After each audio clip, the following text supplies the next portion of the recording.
Bonjour à tous et bienvenue sur Crypto Signal. Aujourd'hui, on va parler de Bitcoin et on va parler également des possibilités qu'Internet soit tout simplement, il y a un gros blackout au niveau d'Internet. On va parler vraiment, on va aller loin dans le sujet. Vous allez voir que ça va être relativement intéressant puisque c'est un sujet très actuel avec tout simplement des présomptions que en Ukraine, Starlink a été tout simplement mise à mal, les satellites ont été jammés, c'est-à-dire qu'ils ont été mis intentionnellement hors service par des devices, donc des appareils russes. Donc on passe en partage d'écran, on viendra sur cette news tout à l'heure, on viendra sur ce sujet-là en discussion tout à l'heure. Qu'est-ce qu'on voit? Hier, on avait dit un potentiel retest ici de cette droite jaune autour des 19 000 $, c'est ce qui a fait le prix. On avait déjà pas mal nettoyé hier, mais on disait qu'il y avait peut-être encore un petit truc à prendre, suite à quoi on pourrait être haussier. Pour l'instant, pas de reprise énorme non plus du momentum vers le haut. On est dans une semaine difficile, une semaine de CPI. Le CPI va sortir, donc l'indice des prix à la consommation américain du mois de septembre va sortir dans 2 jours. Donc du coup, c'est normal ici que les marchés soient relativement, soucieux en ce moment, voilà. Néanmoins, bon voilà, pour le moment on préserve ça. Vous voyez qu'on sort ici de ce flag, donc est-ce qu'on peut donner raison à cette target des 16,8 ou pas? Pour le moment, moi je dirais que si on passe en dessous des 18,7, on aura vraiment une possibilité de descendre ici bien plus bas. Mais en l'occurrence ici, tant que cette droite jaune tient, et vous voyez que pour l'instant elle a 1, 2, 3 touches depuis le dernier bottom, et bien pas de validation de la grosse figure dans son ensemble. Donc je mettrai plutôt la condition if then à la perte des 18 700 $ personnellement. On continue ici sur Ethereum. Ethereum, vous le voyez ici, on avait parlé des 1260, c'est la même chose, il est vraiment venu les toucher ici en bas, plus ou moins un support relativement fort dernièrement. On fait un superbe ici potentiel, encore une fois double bottom, si on ne va pas plus bas. Si ici on a une structure de retournement, notamment qu'on regagne tout simplement cette trend, à ce moment-là, le double bottom, et s'il repasse sa ligne de coup, bien entendu, la ligne de coup étant tout simplement ici, la ligne de coup c'est ça, c'est ce qui est là, on aurait potentiellement ici une target des 1500 $ pour Ether, target de ce double bottom, je le rappelle. Pour le moment, pas de structure de retournement, donc du coup, ne nous emballons pas. Mais si on tient ici ce plus bas et qu'on commence ici, par exemple, à repartir, et notamment à passer cette droite bleue qu'on n'arrive pas à passer, vous voyez ici, 1, 2, 3 touches, elle nous repousse à chaque fois. On est désormais dans cette espèce de triangle symétrique de creux. Triangle symétrique de creux qui est plus ou moins une figure à 50-50, et vous voyez que si on prend, on va dire, la totalité, donc si on effectue une jolie balançoire, c'est-à-dire tout simplement target baissière ou target haussière, si jamais on cassait, on aurait à nouveau cette target des 1572, et si jamais on cassait en bas, ce qui est plus ou moins en train d'être fait là, si ceci n'est pas une déviation et qu'il y a une vraie cassure, eh bien on aurait une target des 1119 pour Ethereum. Est-ce qu'on doit être baissier ici ou haussier? Pour l'instant je ne me prononce pas avant d'avoir vu les liquidités personnellement et vu les news, mais en tout cas au niveau du chartisme c'est pas très joli la cassure de ce triangle symétrique de creux par le bas pour le moment. Est-ce que c'est une vraie cassure ou une simple déviation? L'avenir nous le dira.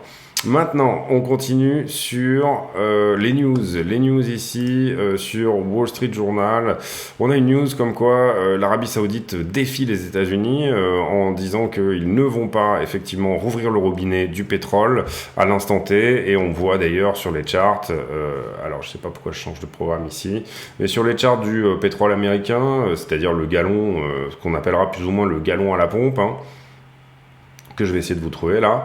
Voilà, les charts du gallon à la pompe, vous le voyez ici, en fait, qu'est-ce qui s'est passé pour les États-Unis et pourquoi le pétrole corrige énormément aux États-Unis alors que finalement, et les firmes américaines ont refusé d'ouvrir le robinet et l'OPEC refuse de le faire et bien sûr la Russie refuse de le faire également.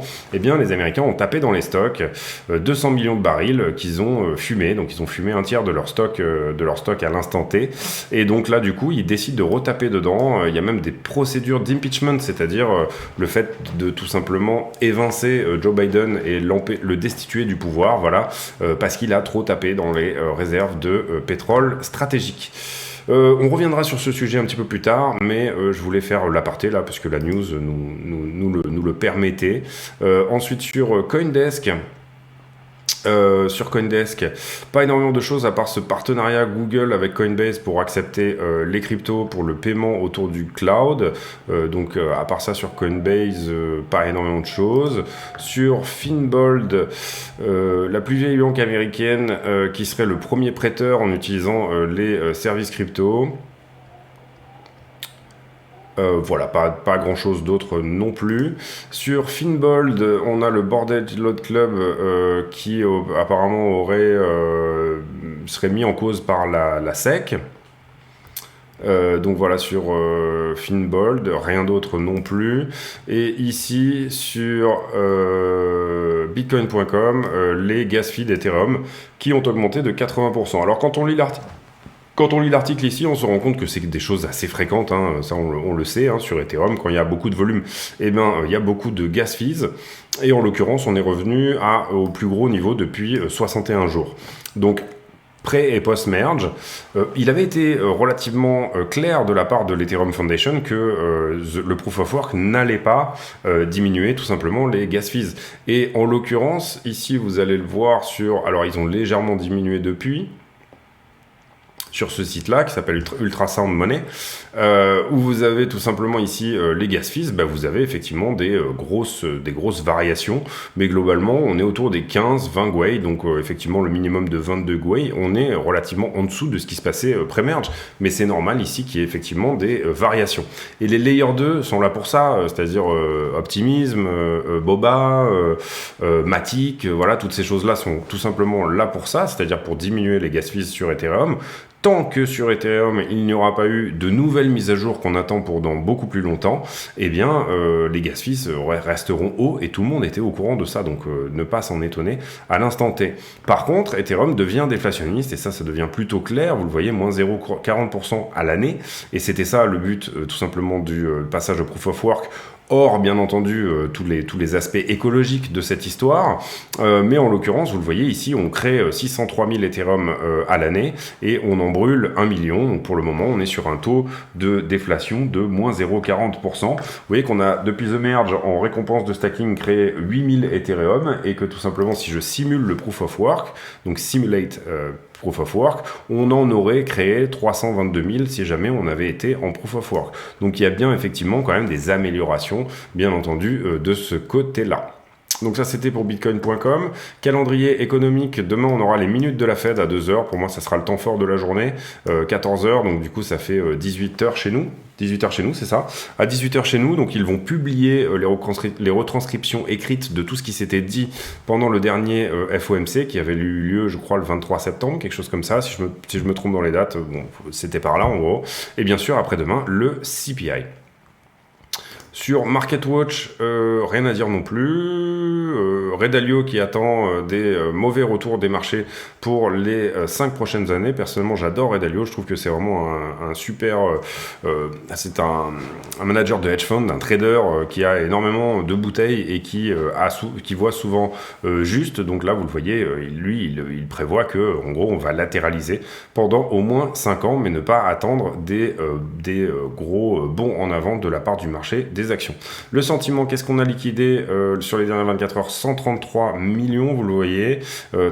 Ethereum, encore une fois, devant Bitcoin. 34 millions de liquidés sur Ethereum et 21 millions sur Bitcoin. On va faire juste rapidement, voilà, les niveaux.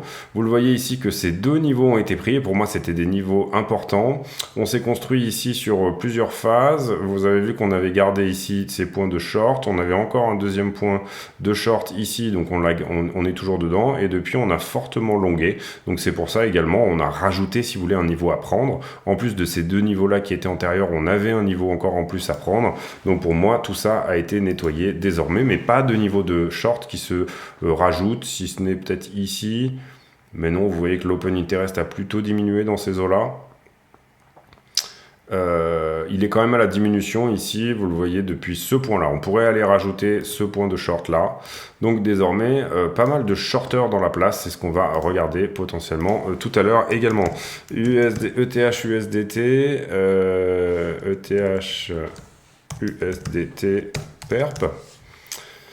On va aller voir ETH. Donc du coup, ETH, qu'est-ce qu'on a liquidé dernièrement? On a liquidé ce gros point de long. Celui-là n'a pas été pris, mais vous voyez qu'on s'en est fortement rapproché. 1266 $ pour 1262. On pourrait presque considérer qu'il est pris. Depuis qu'on a fait tout ça, comment on s'est construit? Là, plus ou moins sur du long, donc c'est le niveau qu'on avait noté. On se construit sur du short à partir de là. Donc on va rajouter un point de short ici. Ensuite, donc du short jusque là. Ensuite, on se reconstruit sur du long à partir de là. Le niveau a été pris. Vous voyez qu'on a fait cette mèche-là depuis. Et en l'occurrence, oui, non, tout a été nettoyé par cette mèche, donc on ne va pas rajouter de niveau. Et ici, pas vraiment de niveau de long supplémentaire, puisque vous voyez, l'open interest est plutôt dirigé vers le bas. On va vite fait aller voir les liquidités, les poches de liquidité, puis ensuite on ira faire la news du jour autour de, je vous l'expliquais tout à l'heure, Starlink et l'Internet, et je vais tout à l'heure vous expliquer pourquoi en vous présentant à nouveau une nouvelle news. Ici, vous le voyez, désormais on est à autour de 10 milliards sur Bitcoin, pas de grosse position si ce n'est celle-ci là à 186 millions qui aurait pu s'ouvrir il y a peu de temps, donc pour moi on est toujours haussier au vu des liquidités, on a suffisamment nettoyé ici, on pourrait éventuellement faire cette toute petite mèche histoire de venir prendre cette zone de densité là, mais en tout cas si on ne regarde que les liquidités, donc ça c'est plutôt pour du day trading, vraiment, eh bien on serait plutôt haussier à l'instant T. Idem sur Ethereum, où vous le voyez, on n'a que des grosses positions en short ici qui s'ouvrent et qui pour le moment sont gagnantes. Donc moi personnellement, je suis plutôt haussier court terme sur BTC et Ethereum. Qu'est-ce qu'on a fait dans les 12 dernières heures? On a quand même créé un point à venir chercher éventuellement ici au 18,8, c'est-à-dire qu'on a quand même fait rentrer des longueurs, mais vous voyez qu'on a créé toute cette grosse poche là, éventuellement qui pourrait nous emmener jusqu'au 19,4, 19,5. Si on regarde sur les 7 derniers jours, donc là on est sur Bitcoin, bien entendu. Vous voyez qu'on a fortement densifié tout ce qu'il y a au-dessus. Il reste éventuellement un petit quelque chose à prendre, éventuellement là ici au 18,8, encore une fois 18,7. Qu'est-ce que ça nous dirait sur la charte d'aller chercher les 18,7? Ça pourrait être intéressant de voir si on n'a pas un support ou quelque chose dans ces eaux-là. Qu'est-ce qu'on a éventuellement dans ces eaux-là? On a ce fameux support blanc là que vous voyez ici. Donc ça pourrait éventuellement être une zone où le prix pourrait aller, puis remonter. Vous voyez qu'on est à la conjonction là un petit peu entre la droite jaune, un petit peu comme c'était d'ailleurs plus le cas ici. Mais voilà, on a peut-être un petit truc à venir chercher en dessous. Personnellement, je pense que c'est minime, mais je pense plutôt qu'on va se retourner haussier à partir de là. Maintenant, on a cette grosse news du CPI, on aura les minutes demain et tout ça aussi. Mais je pense qu'en tout cas, on a des bonnes chances de se balader entre ces deux bornes là. Et tout simplement, il y a assez peu de liquidité en ce moment. Vous voyez que même sur des journées où finalement on a pas mal liquidé, on a pris quoi là-dedans? À peine 200 ou 300 millions, c'est pas énorme. Donc voilà, mais personnellement je serais plutôt haussier sur la maintenance de ce support jaune ici pour à minima revenir tester, comme je vous le disais tout à l'heure, potentiellement les 21, donc le haut du petit biseau qu'on regardait tout à l'heure, 20,5. Si je vous montre ce biseau, hop, puisqu'on ne le regardait pas tout à l'heure, là je m'invente une histoire, mais ce biseau là, ce petit biseau où on n'est pas, bon là ma droite est peut-être pas forcément placée au mieux, mais en l'occurrence si jamais,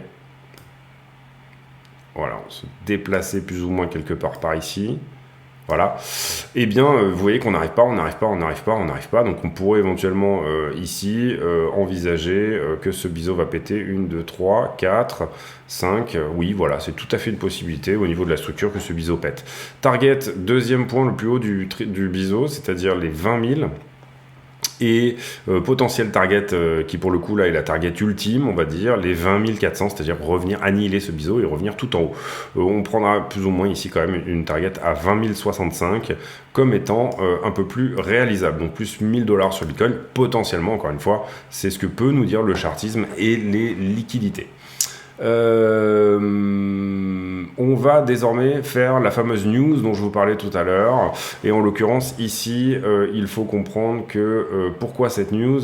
Tout simplement parce que le seul moyen d'arrêter Bitcoin pour moi, c'est de couper Internet.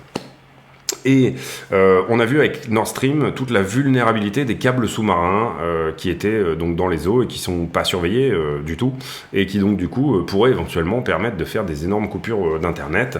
La solution à ça, bien entendu, c'est Starlink, c'est l'espace pour vous donner internet, une constellation de 5000 satellites qui vous donne internet un peu partout sur Terre, etc. Et on voit en l'occurrence des très gros problèmes pour Starlink en Ukraine notamment. Alors qu'est-ce qui s'est passé? Et ça, du coup, je vais vous montrer un autre article éventuellement pour vous expliquer mon propos. Si je le trouve, je vais le trouver. Donc du coup, pourquoi je l'ai pu? Oui, c'est ça. C'était pas celui-là, mais c'est pas grave. On va, c'est pas grave. Ici, Elon Musk qui dit qu'il y avait des commentaires. Alors c'est assez bizarre que je l'ai.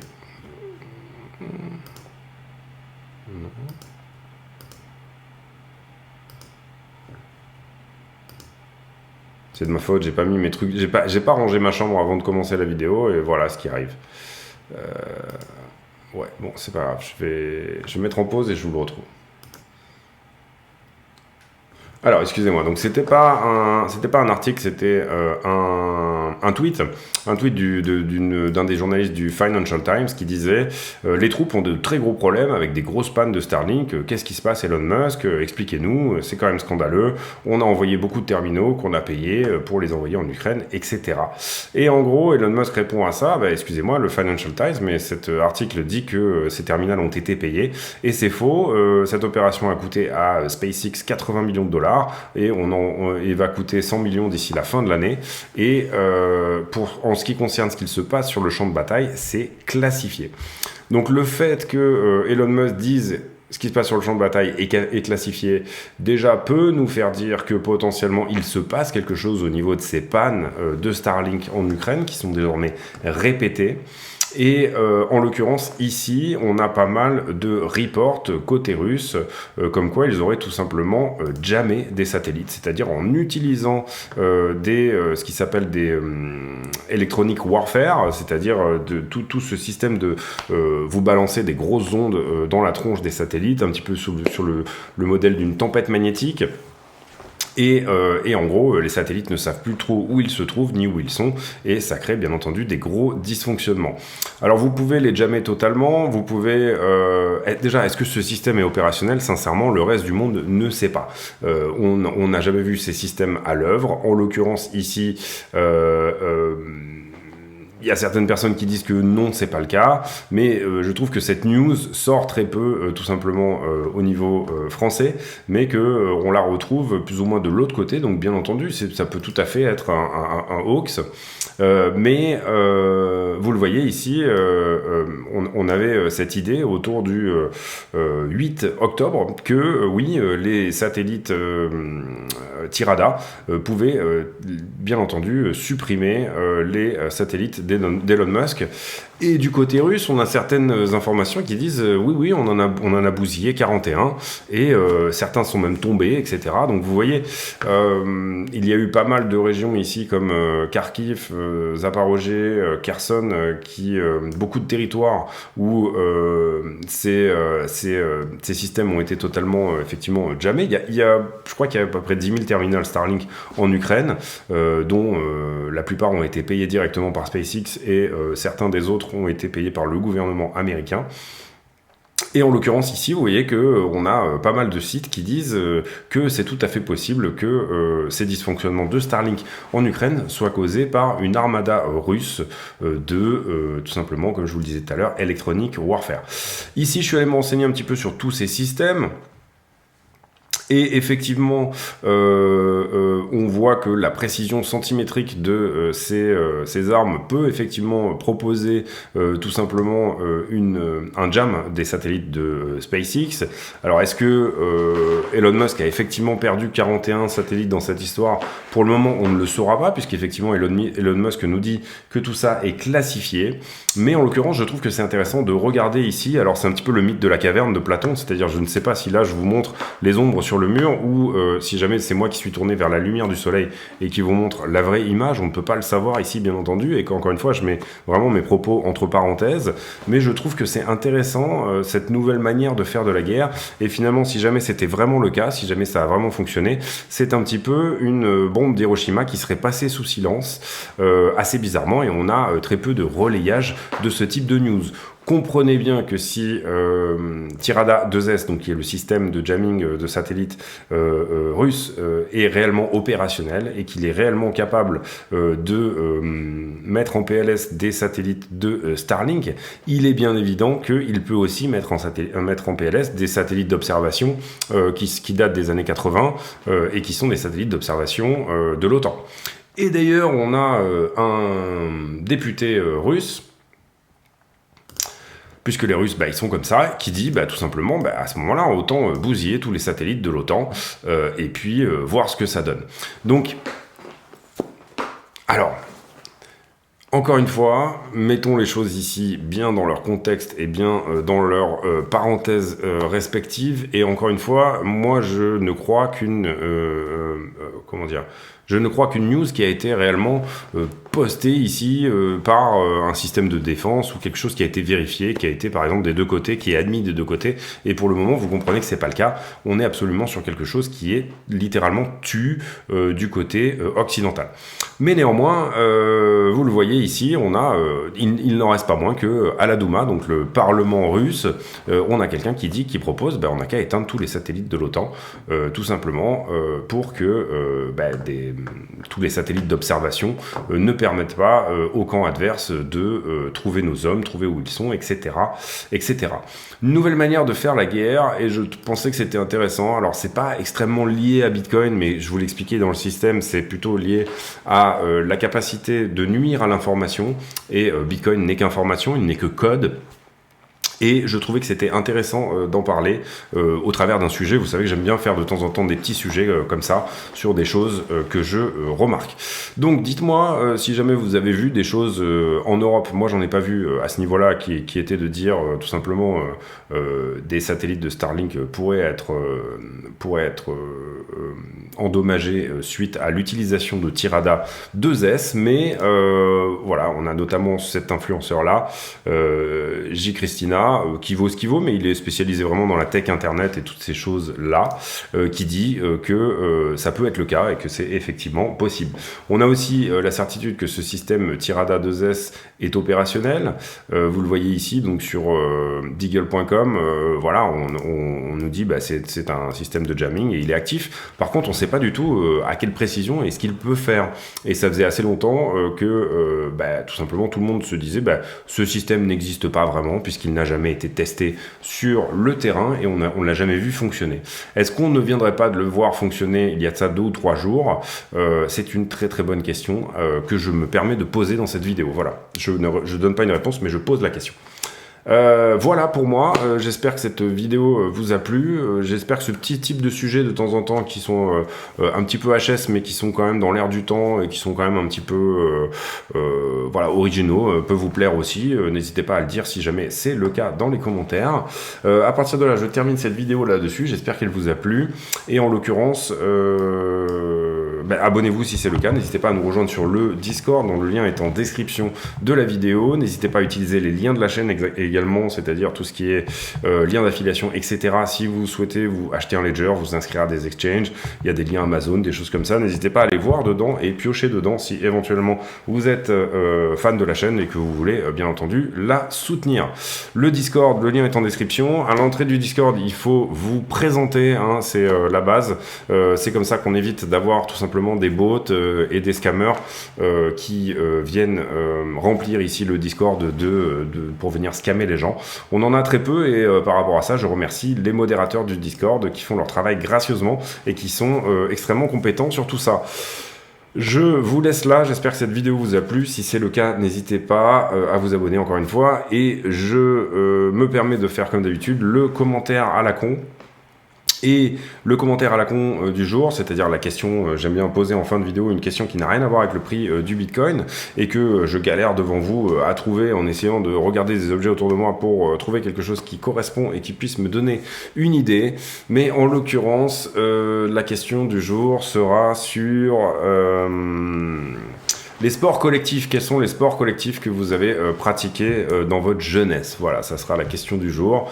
Et n'hésitez pas, si en plus vous avez eu des médailles, des choses comme ça et tout ça, n'hésitez pas à venir frimer dans les commentaires. Je vous laisse là-dessus, je vous souhaite à tous une très bonne soirée et on se retrouve demain pour un nouveau point météo sur le Bitcoin. Et bonne soirée à tous, à bientôt, au revoir.